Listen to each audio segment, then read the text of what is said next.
If you earn $100,000 a year in Canada, you've probably been told you should feel wealthy. You don't, and you're not imagining it.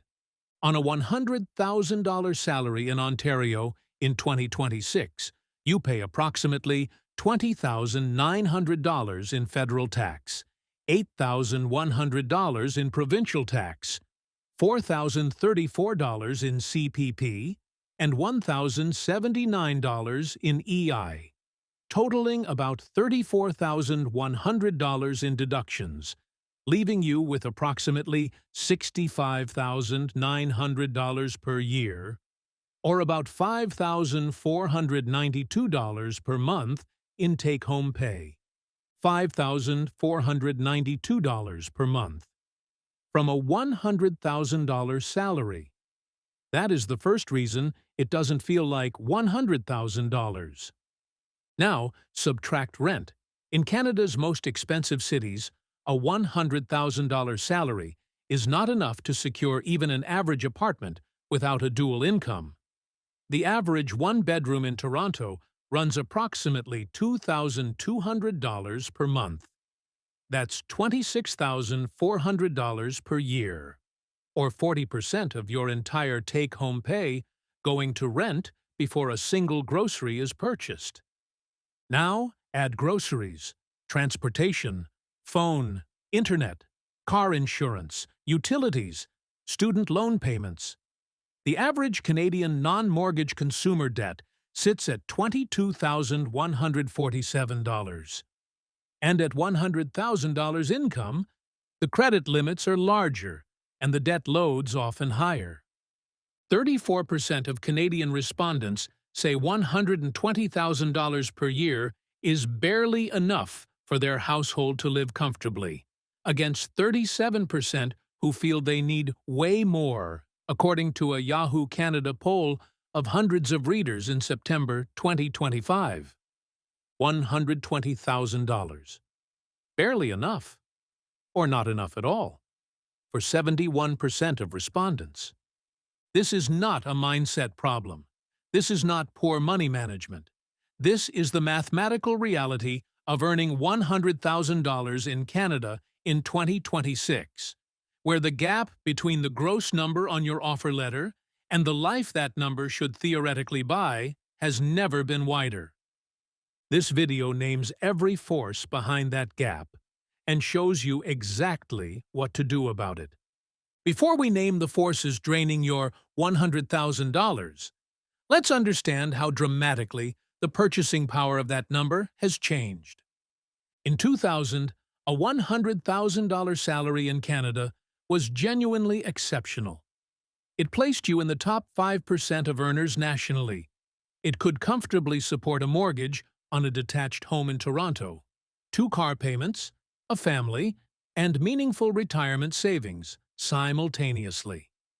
In 2026, $100,000 is above the national average, but it no longer buys the life it once did. Here's the comparison that makes this concrete. The housing reality. In 2000, the average Toronto home cost approximately $243,000. At a $100,000 income, that was a price-to-income ratio of approximately 2.4 times. Completely manageable on one income with a standard 25-year mortgage. In 2026, the average Toronto home costs approximately $1,037,000. At a $100,000 income, that is a price-to-income ratio of 10.4 times.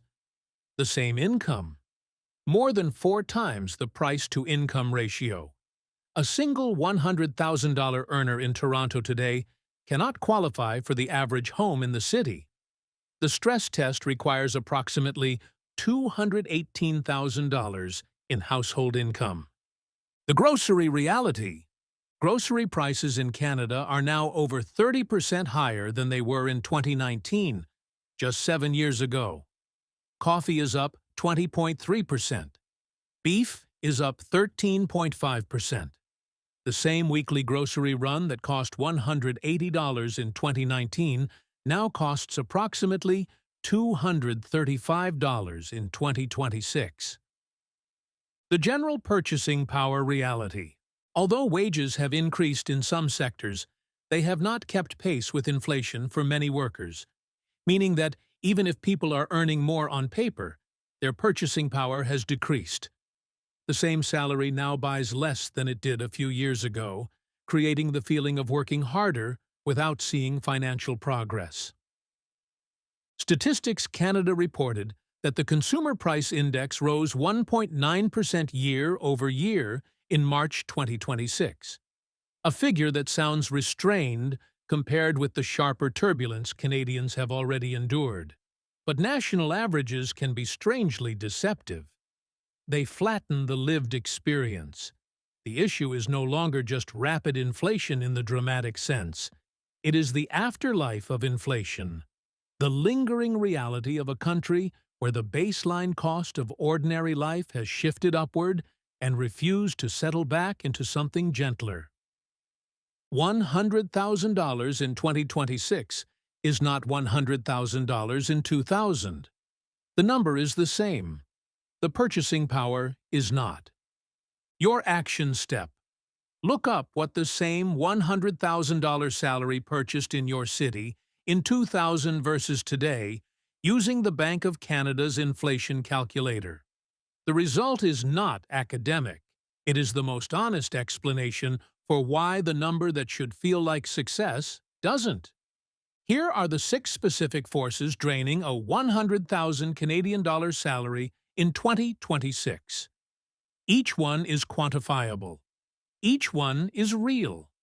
And together, they explain exactly why the feeling is not irrational. Force 1. Tax takes $34,113. Before you see a dollar.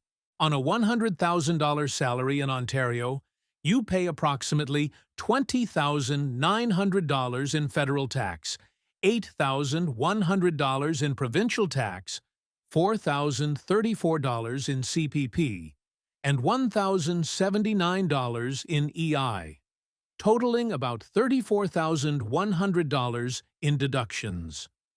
That's a 34.1% combined deduction rate on gross income. You earn $100,000. The government receives $34,113.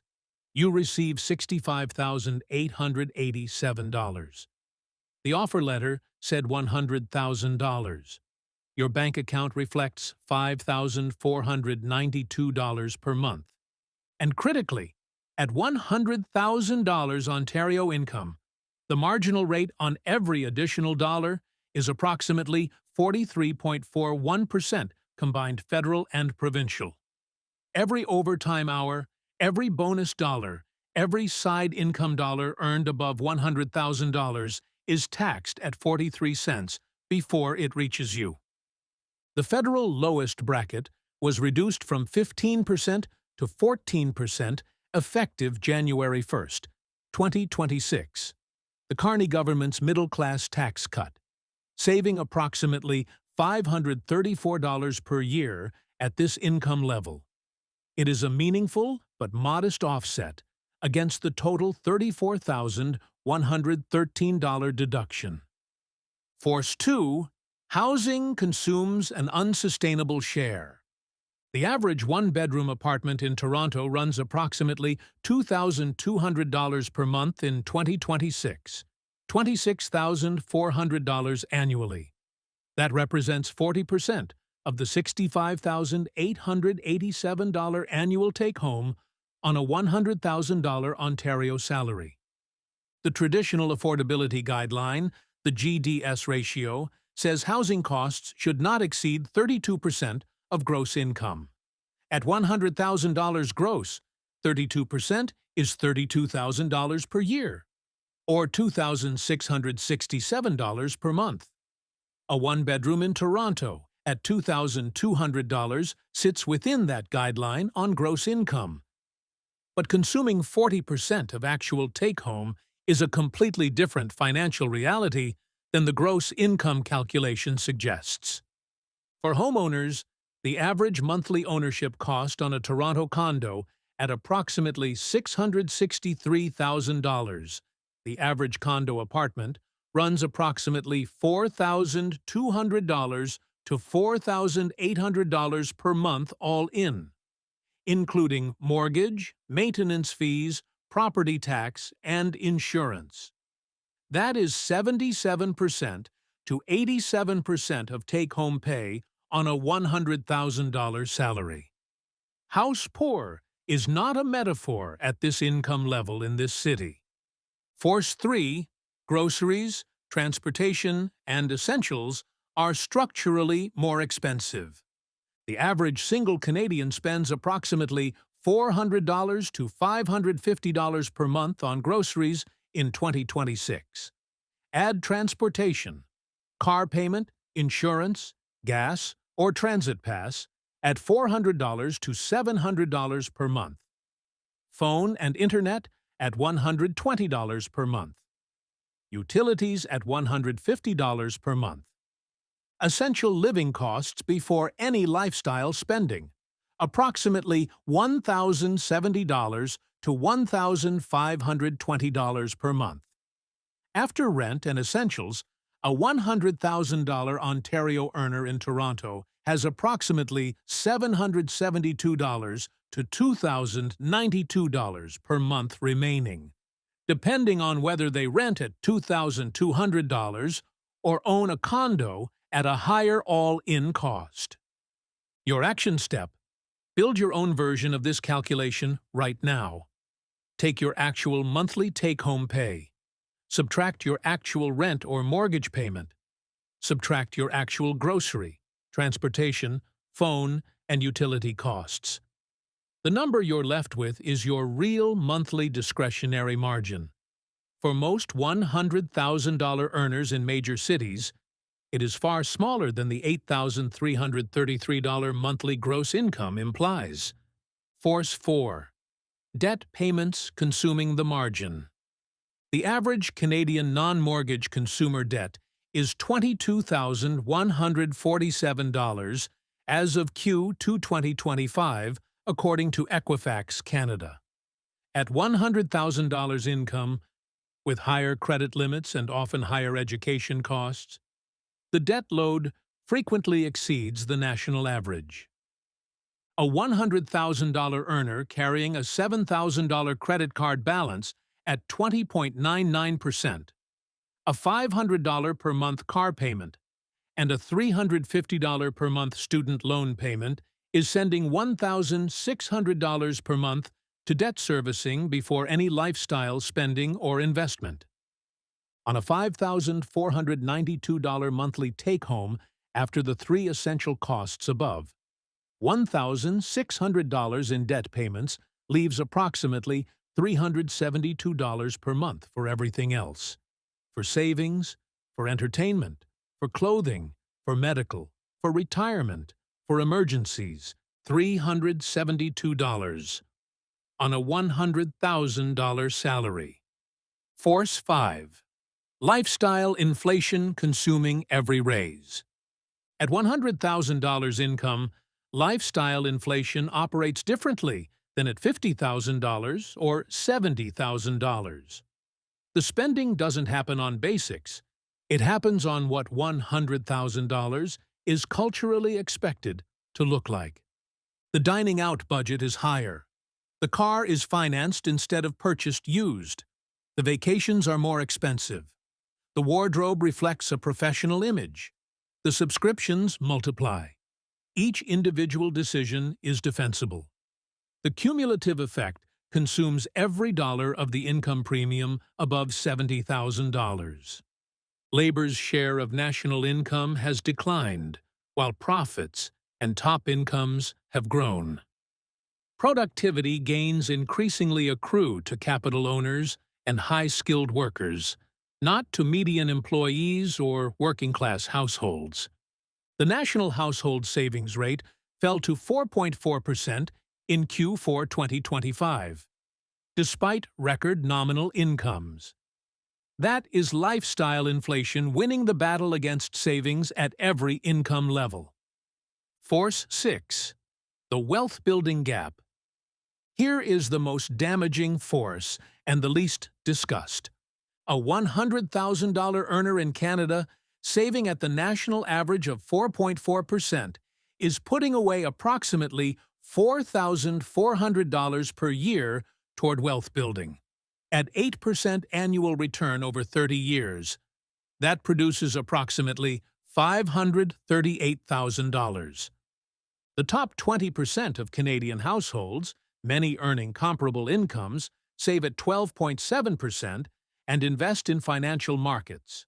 On $100,000 income at 12.7%, that's $12,700 per year. At 8% over 30 years, $1,558,000. Same $100,000 salary. Savings rate gap alone produces a $1,020,000 difference in wealth after 30 years.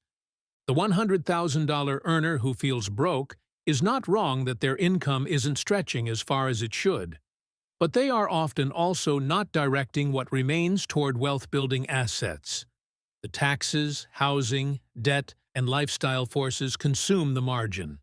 And the TFSA, the RRSP, the compound interest machine, sits empty.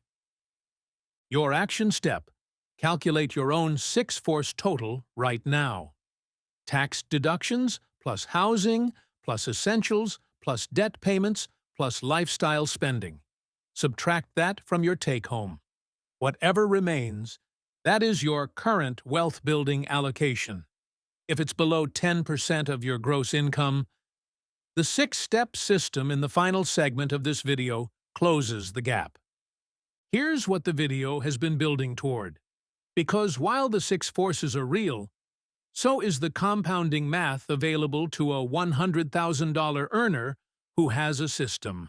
A $100,000 Ontario earner has a take-home of $65,887 per year, $5,492 per month.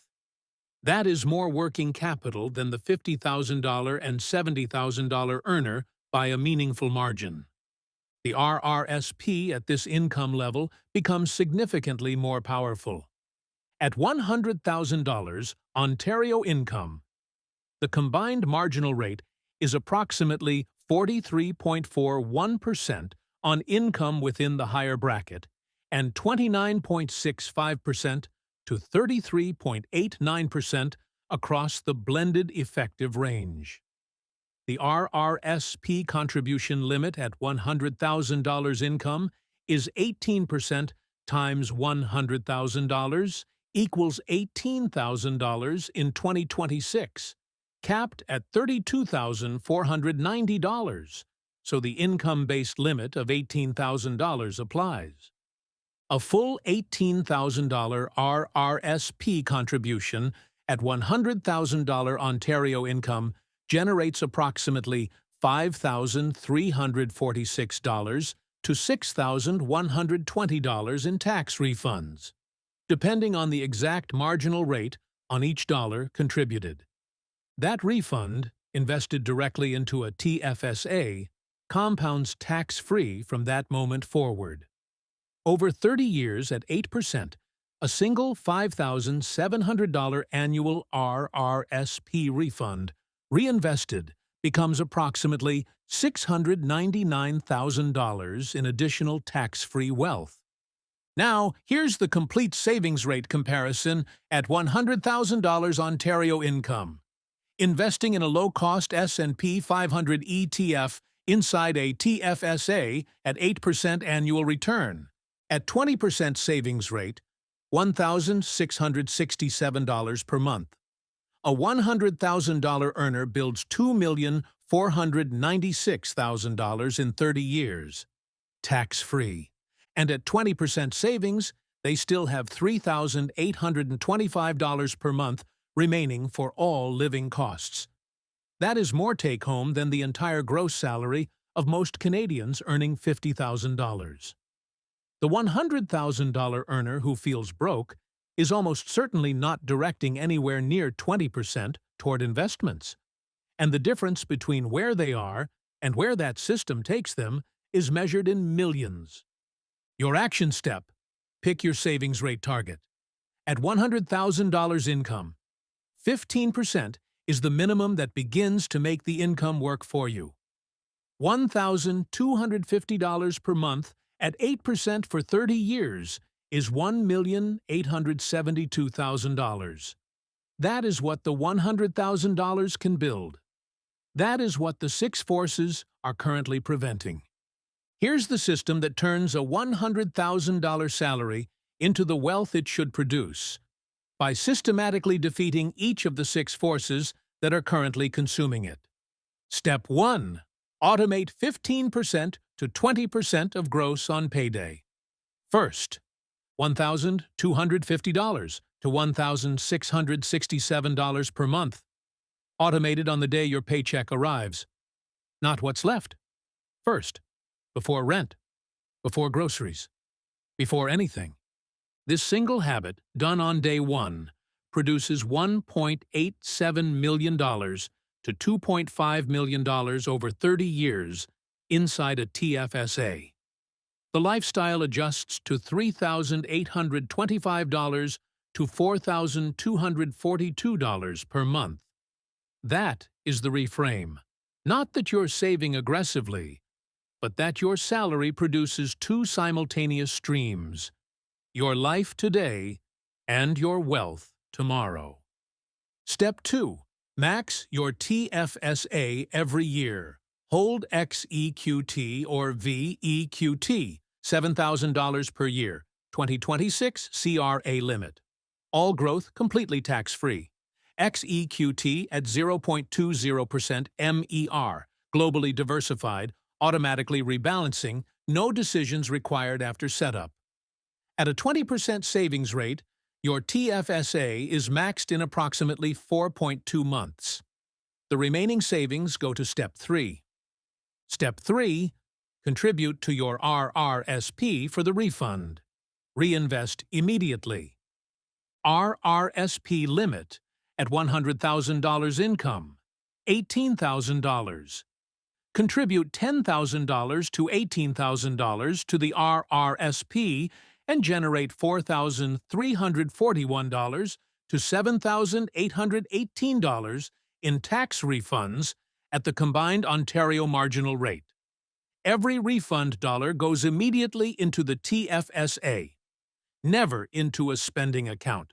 Over 30 years, the annual RRSP refund, reinvested at 8%, adds hundreds of thousands to the final portfolio from money the government hands back for saving. Step 4. Eliminate every high-rate debt within 12 months. At $100,000 income, a $7,000 credit card balance can be eliminated in 3 to 5 months with focused extra payments. A car loan can be aggressively paid down. Student loans can be structured for rapid payoff. Every dollar of 20.99% debt eliminated is a guaranteed 20.99% return. At $100,000 income, the capacity to eliminate high-rate debt quickly exists. The decision is priority. Step 5. Stop the lifestyle inflation on the next raise. When your salary moves from $100,000 to $105,000 or $110,000, immediately automate 50% of the after-tax raise increase to your TFSA. The other 50% improves your lifestyle. Both win. Neither is sacrificed. This prevents the cultural escalator from consuming every income gain and keeps the savings rate growing alongside the salary. Step 6. Hold low-cost ETFs. Never sell, never chase returns. XEQT has averaged approximately 10% annually since its 2019 launch. The S&P 500 has averaged approximately 10% annually since 1957. The worst thing a $100,000 earner can do with a well-constructed investment portfolio is sell it during a downturn, switch to a hot new investment, or pay 2% in bank mutual fund MERs. Hold, automate, ignore the noise. The compounding does the work. Your action step. Set up steps 1 and 2 this week. Open a TFSA at Wealthsimple or Questrade. Buy XEQT. Set up an automatic monthly purchase for 15% of your gross income. That is $1,250 per month. The system runs from there.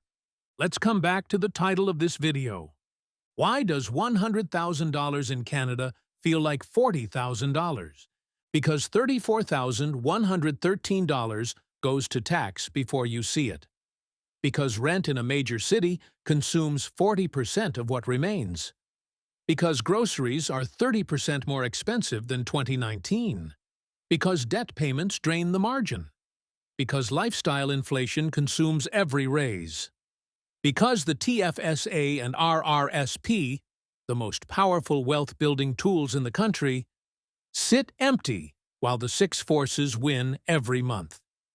34% say $120,000 is barely enough. 37% say they need way more.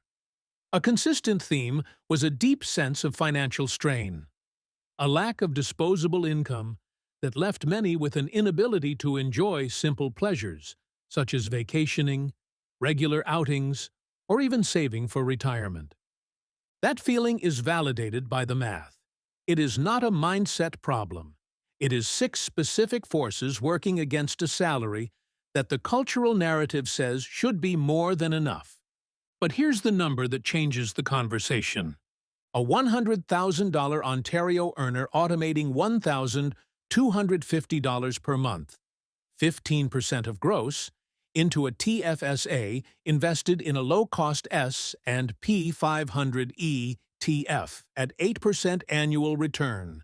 10 years, $228,900, 20 years, $741,200, 30 years, $1,872,000, tax-free. Add the RRSP refund loop, $5,700 per year, in refunds reinvested at 8% for 30 years, adds approximately $699,000 more.